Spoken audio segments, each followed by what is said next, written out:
Bismillahirrahmanirrahim. Assalamualaikum warahmatullahi wabarakatuh. Perkenalkan, kami dari kelompok 2 ingin mempresentasikan hasil kerja kami yang beranggotakan itu ada 5 orang. Yang pertama itu ada saya sendiri, perkenalkan nama saya Nasria sebagai pemateri pertama, dan selanjutnya itu ada Nur Jelita sebagai pemateri kedua, dan Muhammad Ashar sebagai pemateri ketiga, Saldi sebagai pemateri keempat, dan yang terakhir itu ada Wilsham. Baik, adapun judul materi yang akan kami presentasikan pada kesempatan kali ini yaitu konservasi tanah secara vegetatif, penggunaan sisa tanaman, dan secara mekanik pengolahan lahan menurut kontur. Baik, langsung saja. Konservasi tanah secara vegetatif adalah segala bentuk pemanfaatan tanaman ataupun sisa-sisa tanaman untuk mengurangi erosi. Tanaman ataupun sisa-sisa tanaman berfungsi sebagai pelindungan tanah terhadap daya pukulan butir air hujan maupun terhadap daya angkut air aliran permukaan, serta meningkatkan peresapan air ke dalam tanah. Nah, yang selanjutnya itu ada fungsi vegetasi. Fungsi vegetasi itu terdiri dari 3 fungsi. Yang pertama itu ada melindungi tanah dari daya perusak butiran-butiran air hujan, dan yang kedua itu melindungi tanah terhadap daya perusak aliran air di atas permukaan tanah, dan yang terakhir itu ada memperbaiki kapasitas infiltrasi tanah dan penahanan air yang berlangsung mempengaruhi besarnya aliran permukaan.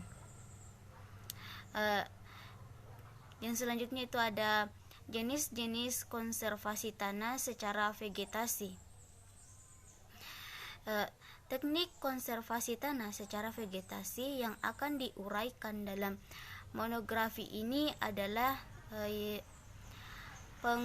penghutanan kembali atau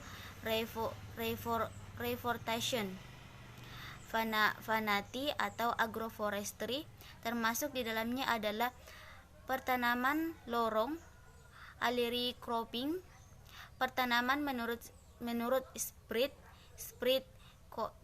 cropping, strip rumput atau bisa disebut grass strip, barisan sisa tanaman penutup tanah atau cropping, penerapan pola tanah termasuk di dalamnya adalah pergiliran tanah atau bisa disebut crop ration, tumpang sari intercropping, dan tumpang gilir relay cropping. Baik, itu saja yang dapat saya sampaikan. Wassalamualaikum warahmatullahi wabarakatuh. Assalamualaikum warahmatullahi wabarakatuh. Perkenalkan, nama saya Nur Jelita. Baiklah, di sini saya akan melanjutkan pemaparan materi yaitu konservasi tanah secara vegetatif menggunakan sisa tanaman. Sistem barisan sisa tanaman atau trash line ini sama dengan sistem strip. Sistem ini adalah teknik konservasi tanah yang bersifat sementara di mana gulma atau sisa tanaman yang disiangi ditumpuk berbaris. Barisan sisa tanaman tidak memerlukan banyak tenaga kerja. Untuk pembuatan barisan sisa tanaman hanya memerlukan antara 10 sampai 30 hok per hektar. Selanjutnya, metode mekanik. Konservasi tanah mekanik ialah semua perlakuan fisik mekanis yang diberikan terhadap tanah dan pembuatan bangunan yang ditujukan untuk mengurangi aliran permukaan dan erosi serta meningkatkan kelas kemampuan tanah. Fungsi dari metode mekanik yaitu untuk memperlambat aliran permukaan, menampung dan menyalurkan aliran permukaan dengan kekuatan yang tidak merusak, memperbaiki atau memperbesar infiltrasi air ke dalam tanah, dan memperbaiki aerasi tanah. Baik, selanjutnya saya akan membahas tentang macam-macam metode mekanik. Jadi, pertama adalah pengolahan tanah menurut kontur.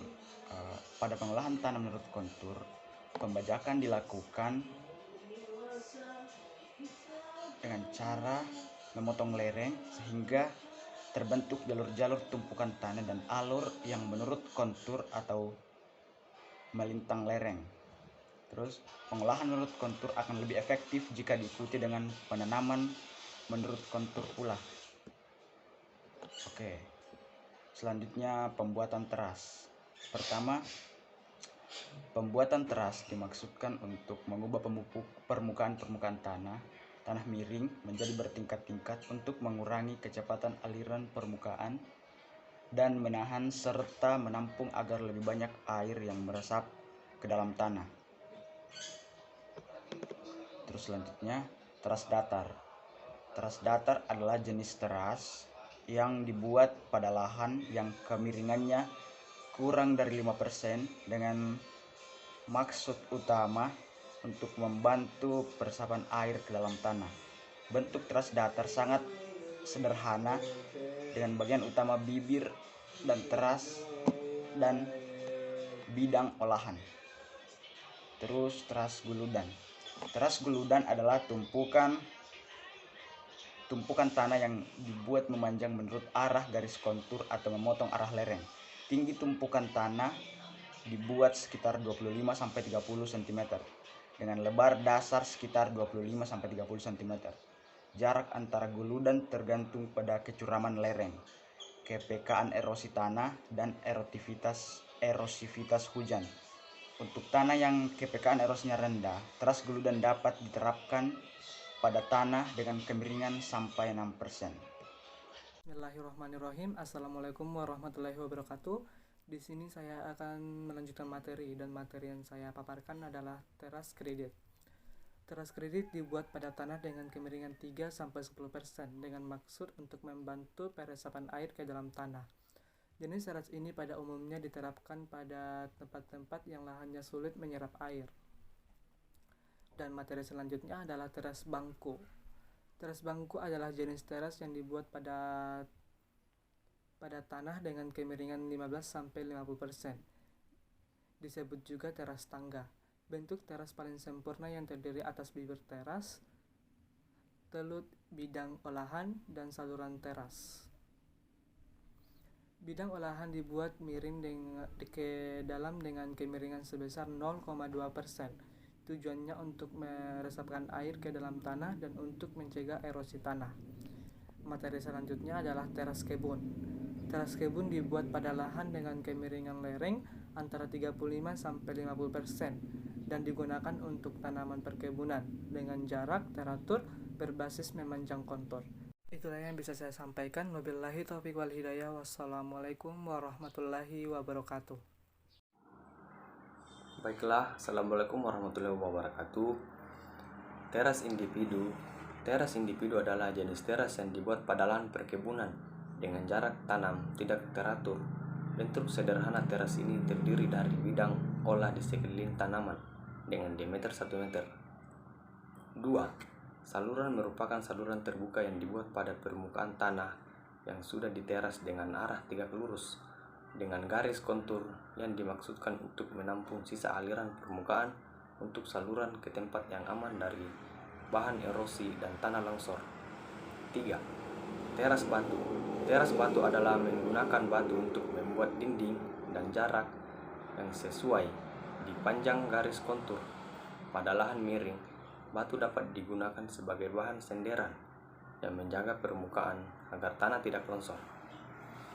Baiklah, terima kasih. Tadi itu pemaparan materi dari kelompok kami. Kurang dan lebihnya mohon dimaafkan. Saya akhiri.